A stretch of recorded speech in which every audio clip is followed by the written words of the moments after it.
Hello and welcome to The Wire. Here we are again on The Wire. I've got some friends here. I've got Lisa and Susan here. And we are talking today about mandatory training. Mandatory training, very official, very official.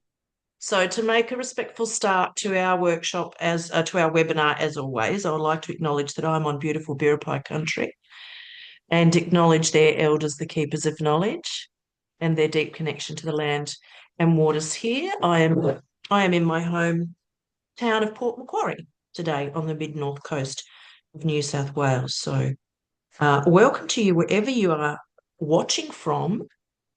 And Elisa and Susan, I think you might be on the same country. I think we are. You are on, if you'd like to acknowledge, you can do so now. Gamilaroi. Gamilaroi, I know. Yeah. Gamilaroi country, yeah, I was just going to let Yeah. you do it. Okay. Your beautiful Gamilaroi country there in Narrabri and there in Moree. All Yeah. right, so snap, a little snap moment. Mandatory training. Mandatory training. It's a requirement under the Human Resources Standard 4.1. So for us, it is 4.1.10. It's all the way down at number 10 in the Human Resources Standard. And I thought it might be useful today to have a look at the requirements for that because it can be a hit and miss one. And because it's related to legislation, you can hear it in the title, can't you? Mandatory, mandated by whom? Mandated usually by the government through legislation. So pretty important stuff to be able to demonstrate through the service excellence assessment. If we have a look at the evidence guide, which we will do in just a moment, it requires three things. So when we come and we're having a look at your evidence that mandatory training is, in place and undertaken as it should, we are looking for three things. So let's have a look at what those three things are. I'm going to just share the evidence guide. Everyone who's undergoing service excellence accreditation would have access to this evidence guide. I'll make that just a little bit larger so we can see it. And it is a helpful resource, the evidence guide, but I do caution. So warning. Lisa and Susan probably already know, we don't use it as a checklist. We don't use it as a checklist of things that we have to have. We just use it as a guide to what is the intent of the standard and what are the expectations around what this sort of system should look like. Okay, so, if you've got a good handle on it, you wouldn't even need to dip into the evidence guide to have a look. You'd only dip in here if you thought, I wonder what they're talking about there. Yeah? Because every organisation is so different and every organisation, is either very, very small or medium-sized or large. So the evidence required would be proportionate. So it's not just, you don't see these dot point list of 5 things here in the documentation examples and go, oh yeah, okay, that's all we need. So it's really is just a guide, okay? But if I was coming to assess you, I would be looking for these 3 things here. Now, I've highlighted them to show these elements of your system around legislated and mandated training, okay? So the first one is the process to identify the mandatory training. So you would need to be demonstrating that somewhere pretty close to recruitment, you're identifying the mandatory training requirements for that particular staff member. Now, I'm saying that because sometimes it is done by role. I'll give you an example of where it would be done by role. is if you had a staff member who had to hold a particular credential, they had to hold a particular qualification or a particular license to practice, right? Can you think of anything like that? Can you think of anything in the community sector world where you'd probably need to have a license to practice or a qualification or credential to practice?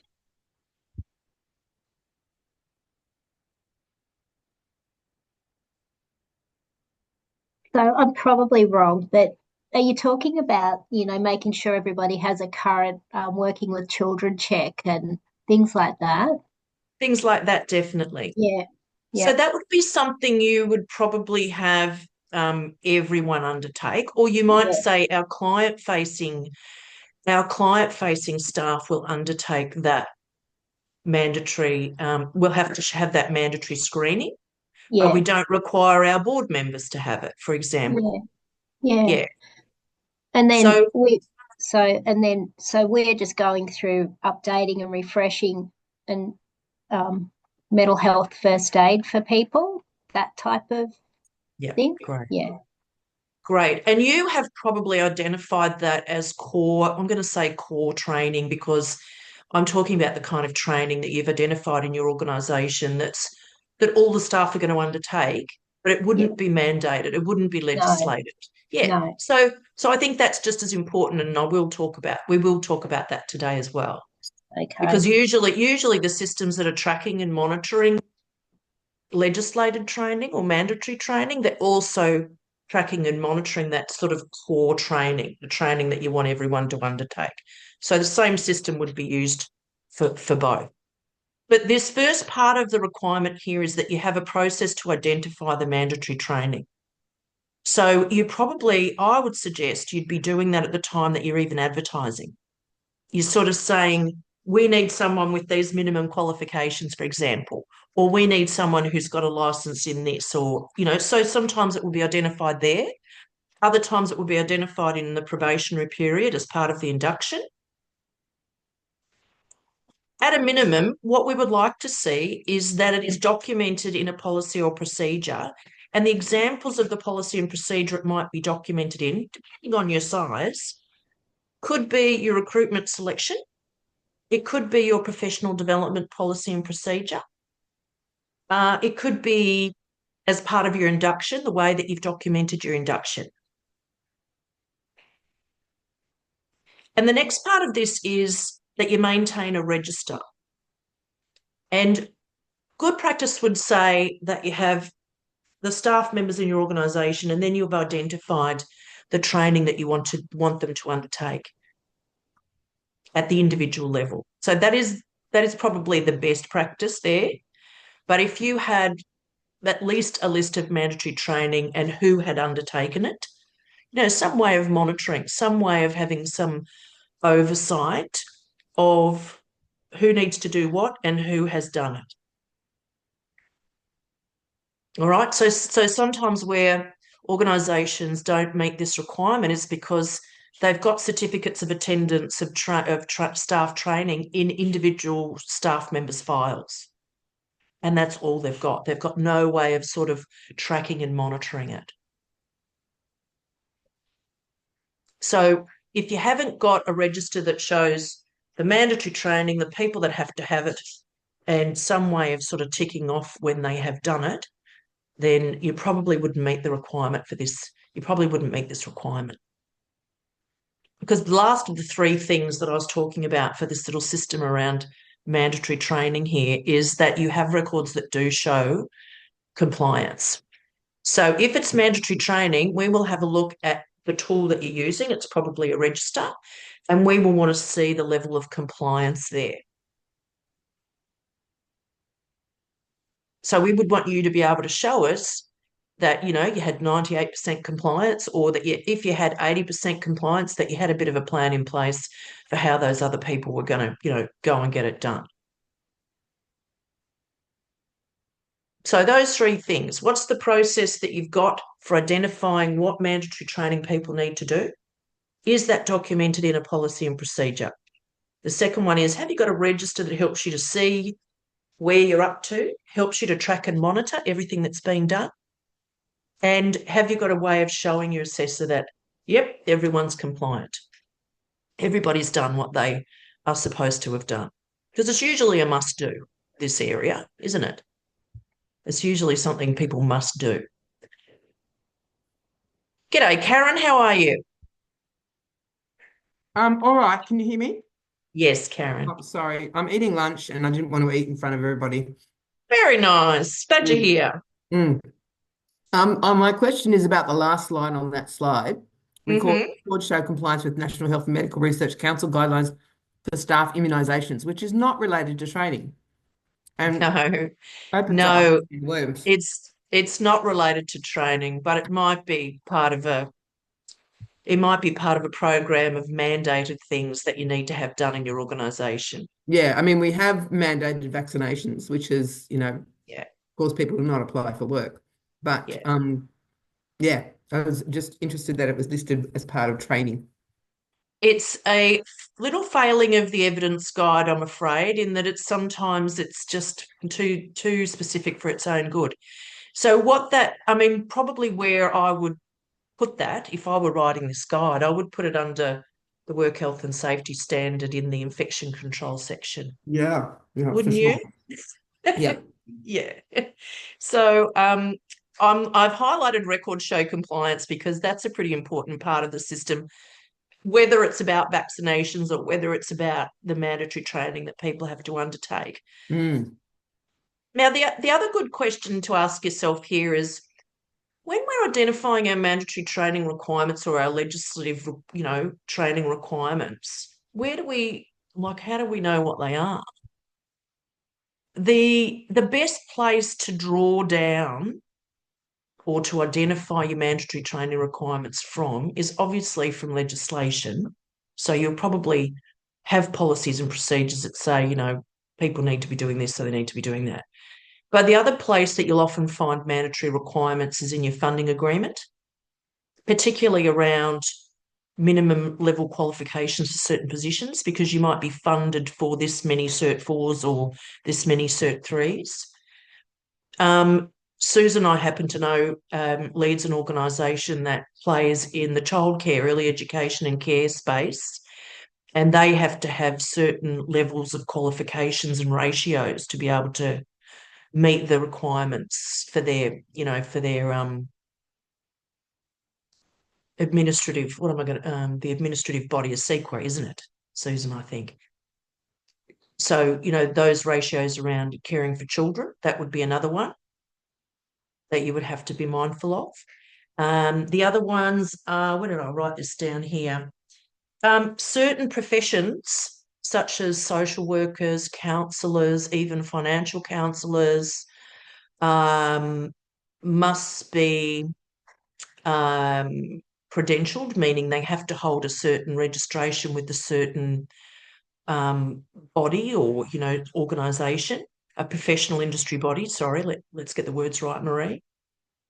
Um, and they probably have to comply with what we call continuing professional development or CPD. And there's probably a number of points that they have to gain per year to maintain those registrations. So that credentialing, we call it, is, you making sure, A, that they have their current credentials, B, that if they need to be registered with a certain industry or professional body that they are, and C, that they are maintaining their continuing professional development requirements. Yeah, so that's for any of those kinds of practitioners that hold those sorts of qualifications that would be subject to that. Mm. Another one is, no, I think that's it. I had minimum qualifications and credentials, continuing professional development or CPD points that might go with that. Licenses, I suppose licenses could refer to even driver's licenses or what do we call those licenses where they can drive a bigger vehicle like a bus, making sure that people have got those. funder requirements, and those that are legislated, those that have are part of an act of legislation, such as if you're going to have a fire warden, they need to be trained. And some people, mandatory reporters, for example, have to have done the child safe environment training to be, if they are identified mandatory reporters. So those sorts of things under the legislation. The other requirements, I just want to draw your attention to the other part of this standard 4.1 human resources. It talks about in another indicator, I'm just admitting, Tanya, in another indicator up here in 4.1, sorry, I just skipped past it up here, I've highlighted it. Come on, where are you? Oh, there it is there. It's this little indicator 4.1.2 about ensuring that staff, students and volunteers have a structured and comprehensive induction. So if you're thinking about sort of, training must-dos, I'd also be looking at this indicator here, which is about the induction. And the induction here, as you can see, the things I've highlighted says you have to provide information and training on legislation, industry standards, use of specialised equipment. This pops up twice in these standards, the use of specialised equipment.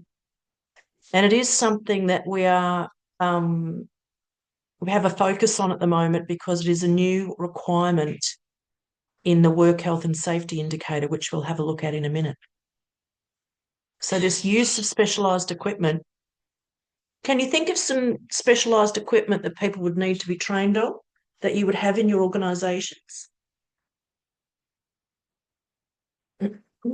Hello. Hi, I'm Tanya from Parramatta Women's Shelter. Sorry, I was trying to click the button and thanks, Peggy, to let me know that Anyway, I got in. I'm sorry for being Hello, late. Tanya. I'm sorry that didn't work easily for you. Nice to have you here. Thank So you. we just we are recording, so you would be able to watch the beginning of this, on Saturday night or whatever you like to do. No, I won't be doing that. That would be in the self-care function of looking after ourselves. Good on you, Tanya. That's lovely. I was just going to pop in about the equipment. Yeah, great. Thank you. So the equipment that we would need to train everyone on is our CCTV, our DFib, we have a core and cluster program, so we have an access system for our fob passes and locks. We have a shelter vehicle. We have just your printer and your laptops and your phones But also, Tanya, in disability services, you may have a lift for lifting people. Yeah. That's a good one, Karen. Yeah, because my daughter worked in 24-hour care for people with disabilities, and there was a paraplegic, or quadriplegic actually, they had to lift in a hoist, and that requires a bit of training too. Perfect. This is a great list, team. Let's keep going. Can you think of any other specialised equipment that people would need to be trained on? So here you go. These are things that would need to be in your register. And, we're ticking off to show that we know that the people who need to be able to operate that equipment have done the training. And it probably requires refresher training as well, not to sort of like, I'm going, she's going, oh my God, look at this, just this one indicator out of 100 indicators. But, we do know that people sort of, if you're not using it, you lose it. So if it's specialised equipment that's only used occasionally, like a defibrillator, hopefully occasionally being used, people might need to do that sort of refresher training. Yeah. So that's something to sort of keep an eye on as well. Where would people need to be doing that refresher training? The one thing we find that people are least trained on, and they're everywhere in your buildings, is fire extinguishers. I was just about to say the fire extinguishers. Yeah. And we're about to bring in we've got a pile of new staff, so and have had over the last 12 months since we opened Core and Cluster. So we're going to bring in the group that did our emergency management plan and retrain everyone on our, the drill and the, what are they called? Egress routes. Access and egress. Yes. Egress plans. Yeah, the same. We've just done our fire extinguisher training and fire exit stuff. Very good. I wanted to say to add to our list here, sometimes there is specialised equipment in your vehicles.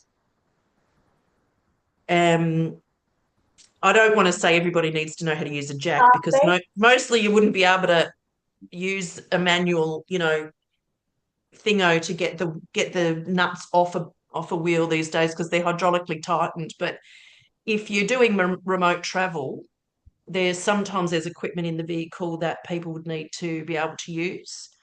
Car seats. Oh yeah, car seats. That's a So good car one. seats are huge and they're a massive. So we just had the whole team trained up in fitting car seats. Yeah, we did too. But it's just because every vehicle's different, every car seat's different. It's an absolute nightmare. Yeah, my team realised all the car seats they'd installed for their own kids were wrong. So, yeah. Shame on all of us. Yeah. That's a great one to add to the list. See, there's quite a lot of specialised equipment. And I think it's often overlooked. Like I can honestly say I've never seen a register that lists all the specialised equipment and how people get trained on it. The other thing, I don't think we had one last time, so that's good to know that I need one now. Yeah, I mean, it sounds like you're doing it anyway. We're doing it, yeah. It's just not in one place. And in our staff induction program, there's certainly not a checklist that. I mean, there is with obviously laptops, phones, that sort of thing. But in thinking now, it can be better. Yeah. And it can just sit there, could it, in the induction list? Yeah, as long as it's, as long as it gives you oversight and enables you to track and monitor the levels, compliance. And this is really handy because I'm sick of bits and pieces of stuff floating everywhere. So we're putting together a comprehensive employee handbook for induction and working. Yeah, that's what we've got. Yeah, a PowerPoint. We've got a client handbook, and we've got but we haven't had an employer handbook before. It's a great idea. And it's online. It's done in a PowerPoint, and all the policies that are relevant to that particular chapter are hyperlinked into that. So if they're reading through it and they need to check the policy, they can just go in and do that. That's great practice. Find a form for something. It's all on that one document, and so it's taken us a while to figure out the right format, but we've settled on PowerPoint because it's more interactive for people, so they can click through things and find things easy. Good job. That sounds great. Yeah, I'm excited for it to be finished. Finding new things to put in it. Yeah, always. Yeah, and then it's always going to be updated all the time. Yeah, keeping it current will be your next challenge. Another thing to be aware of is something I've written down here that I can't even read. I did write drills down, but you've got that there. You already mentioned drills in that little list there. I've mentioned vehicles. I had satellite phone. Oh, sorry, Marie. We also do drills with in our house meeting with our clients. So I'm not sure how regular it is. I think it's monthly or so. With new people coming in and out, we do the drills with the clients as well as the team. Perfect, especially if you're looking after residential settings. That's what I've written down here is alarms. If people are going to be responsible for opening and closing things, sometimes alarms can go off and they need to know the procedure to be able to, notify whatever happens when an alarm goes off. They will need to know what to do, whatever alarm it is. You see sometimes people go, what's that? What's that? And you think, they haven't been inducted into, all the security sort of aspects of it. But it was great to hear you say, they've got to be taught how to use the CCTV and yeah, those sorts of things there. All of these things will be in your risk management plan. Yeah. All of these things will be some of the strategies that are listed in your risk management plan. There's nothing that we've talked about today that is not about mitigating a risk. Yeah. So this is not a list of things you need to do for your assessment. This is a list of things to do to keep your organisations and all your people safe. So, it's been very valuable to have some friends here today to list some of those things. I could never have come up with that list on my own. That's been super helpful. Some of the evidence, some of the sorts of things that people put up as evidence for this indicator, and remembering if you are preparing evidence for your assessment, per indicator, it's about 3 to 4 pieces of evidence. That's usually enough to show, a pattern of performance, or that these 3 things we've spoken about today, identifying the mandatory or legislated training requirements, having a register that lists them and helps you to monitor them, and demonstrating that your team are compliant, that's all about managing risk. But let's talk about the evidence that you might be able to show. So most organisations would have us look at their training register when we come on site, and that's just to look over your shoulder. So you don't have to upload that to any kind of portal or anything like that. We can just look at live registers when we're there. You would upload and probably give us access to any policies and procedures that listed those mandatory training requirements or talked about the fact that people do need to do that sort of training. So that, again, that could be in your recruitment, could be in your professional development policy, could be in your induction, however you manage that. It'll be documented somewhere that people are required to do it. Yeah. And the third thing is showing compliance. Well, that's the reason why we look at a live register, is because we'll ask you to show us, how do you know that you're 100% compliant? All right. You're not going to lose points if you're 80% or 90%, as long as you know. As long as you know what level of compliance you have. Okay. Don't let us be the first people to find that out for you. It does happen. It does happen. And at the moment, there's a lot of people using digital systems, that are so helpful, like Employment Hero. I'm just going to name one. I'm not the salesperson for Employment Hero, but it's one that a lot of organisations are using. And it can do a great job of tracking mandatory training. If you put it in by individual.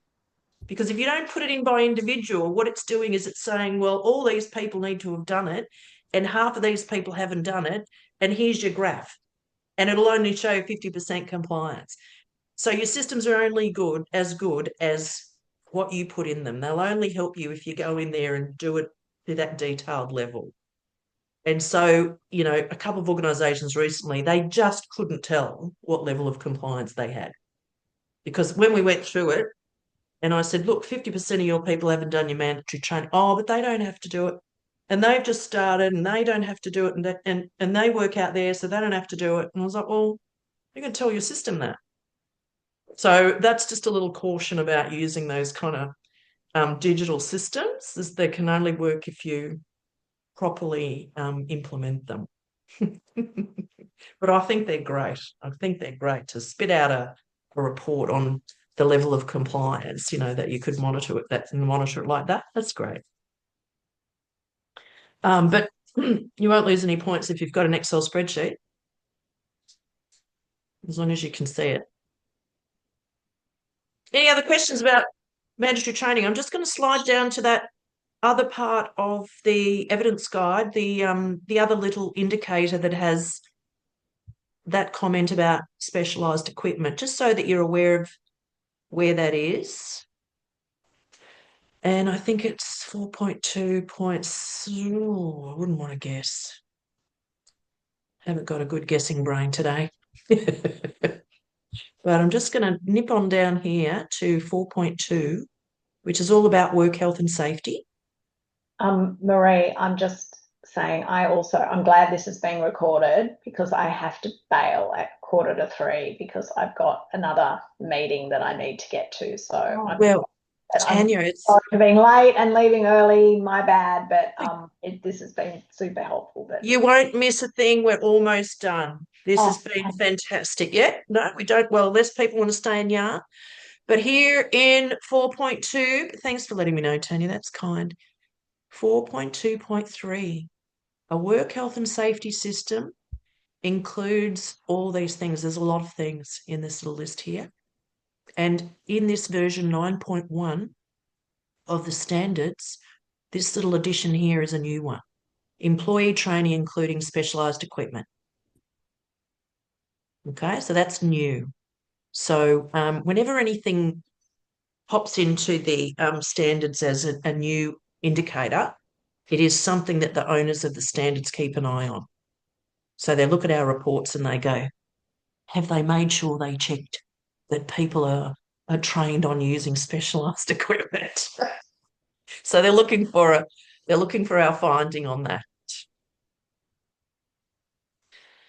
I don't know what guidance have they got here for us. Have they got anything here that's about the specialised training? No. No, they've just put that little extra dot point in there. Okay. So just a couple of places in there where the requirement for that sort of mandatory or legislative training is required. And that's been a great chat today. Any other questions about this indicator or any other things to do with service excellence? I'm here. We can answer any questions.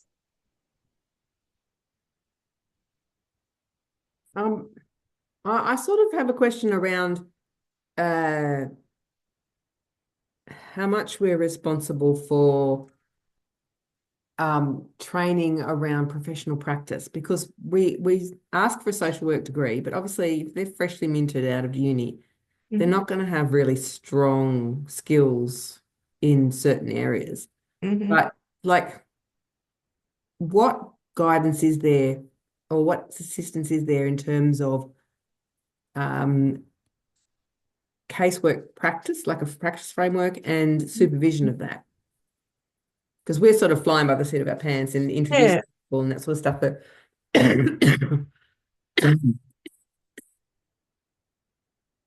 well, I do know that if you receive DCJ funding, there is a whole training program in there. Okay. And preparing case plans, case noting, all of that sort of stuff is all in there. Okay. As workshops that you can do.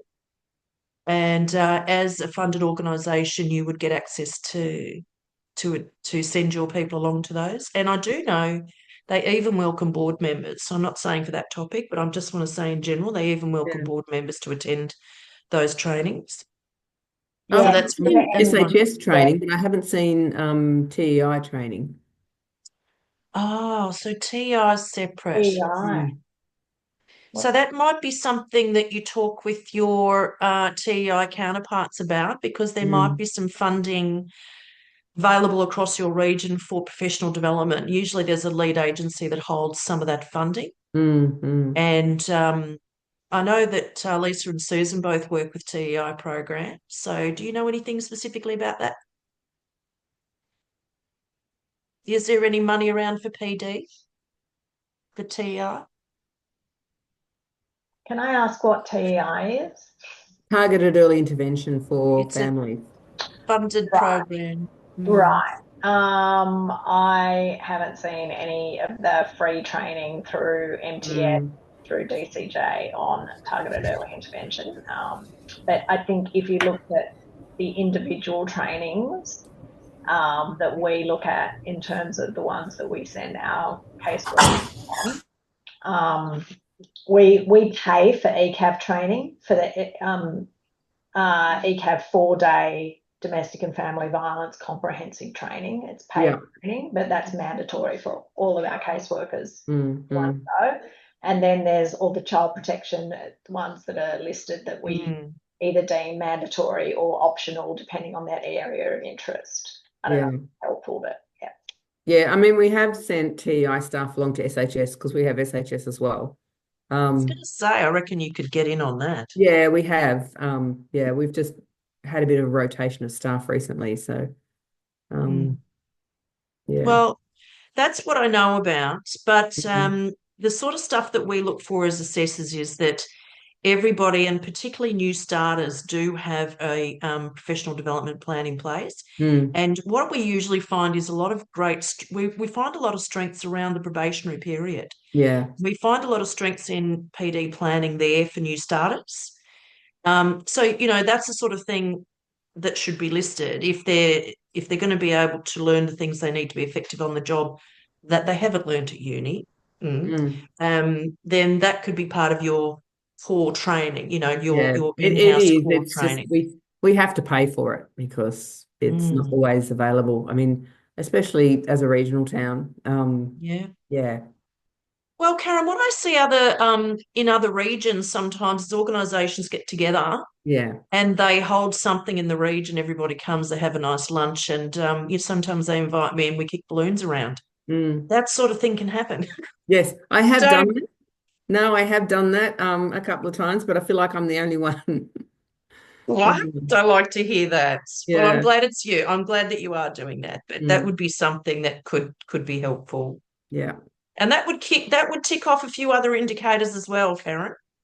You know, collaboration, Yeah. working partnerships, making best use of resources. It's all in the standards there. Yeah. I mean, it's what we do naturally, but yeah, it would be nice if someone else just picked up the reins occasionally.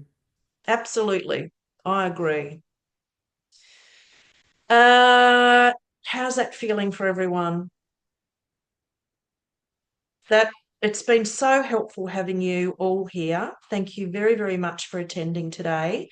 I'm going to stop recording now and say goodbye to all the people that might be watching this little session. Yeah, wave, because it's fun to wave. There we go. Bye, everyone. See you next month.